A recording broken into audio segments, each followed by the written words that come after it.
Well, thank everyone for coming today. And every one of you here, I'm looking around, have some important part in this now. And some of you helped make it come this far. And I'd like to acknowledge Joe Freeman, who's not here today, who's housing compliance person, who did a remarkable job of reprogramming what we call NAHASDA money. And how this happened with this funding is Assistant Chief Redcorn and I were looking across the needs of the nation when we first were elected, and we saw a big need for not only a domestic violence shelter, but for a primary residential treatment that serves women. So we looked at what we would do to make this a reality, and we found $800,000. If you can believe that, we found $800,000 in the Treasury that had been sitting there from federal monies, unspent, unprogrammed, and we needed to use that money. So it was a very simple matter when we sat down with Libby Gray, who, before she had this position, she worked very closely with me at the chief's office, and we turned to Joe Freeman to reprogram this, and it took a long time. It took a couple of years to go through all the federal hoops.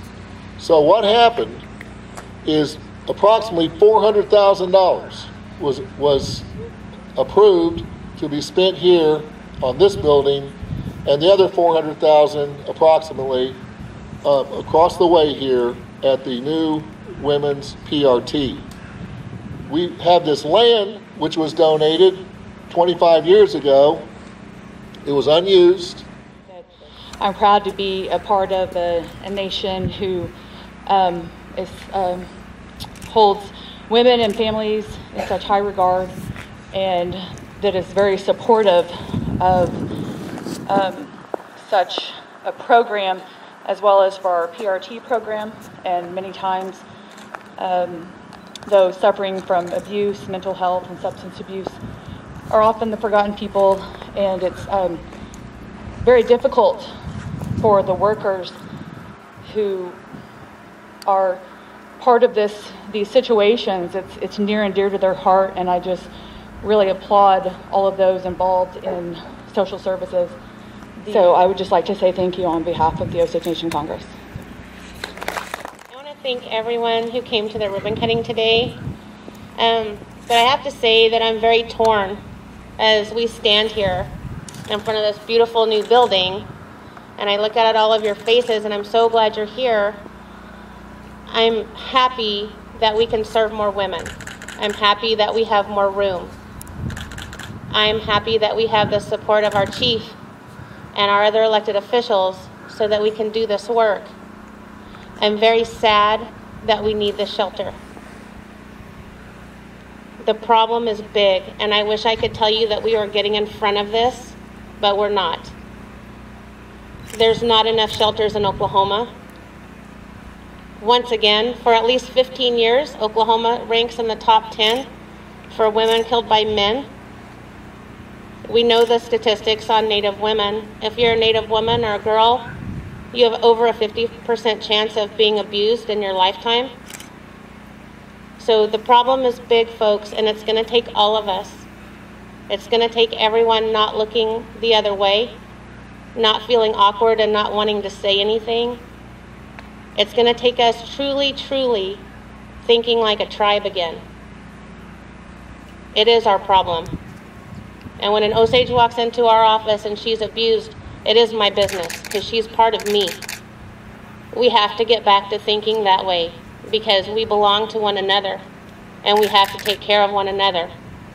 We can't just look the other way because it makes us feel strange.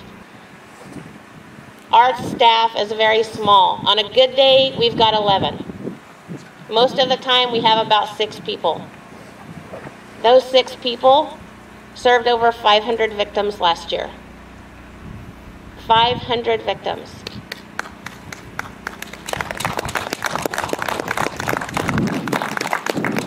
We've given out over 1,000 referrals. I think it's probably closer to 2,000. We never stop. My staff is incredible. They work a lot of overtime and they never complain. They do things that are not even close to being on their job description. Wonderful Osage families are sending us $100, $200, whatever they can spare. That money allows us to do things that we couldn't do otherwise, that funding agencies don't really approve of. We got to do a princess birthday party for a little girl in the shelter so she could have just a little minute of feeling normal. We got to take kids to the pumpkin patch so that they didn't miss out on that because their parents were in the shelter. So we get to do special things like that with the donations that we get, and I'm so grateful that we haven't had to knock on anyone's door. They just come to us, and it's wonderful. And then we worked with the Osage language curriculum team. I called Cameron and told him that we needed a name for this shelter, and I explained to him kind of what it means to us, that it's a place of safety, it's a place for people to heal, and he came up with the perfect name, Osage, and it means the refuge, because that's truly what this is. So in closing, I would just like to thank Chief for that day. He pulled us all around the table and said, you know, I think we need a bigger shelter. And then Andrea Kimball jumped up and said, we can use Naha's dollars to have a group home. And then the guru of housing, Mr. Freeman, showed up, and everyone worked to make Chief's vision a reality.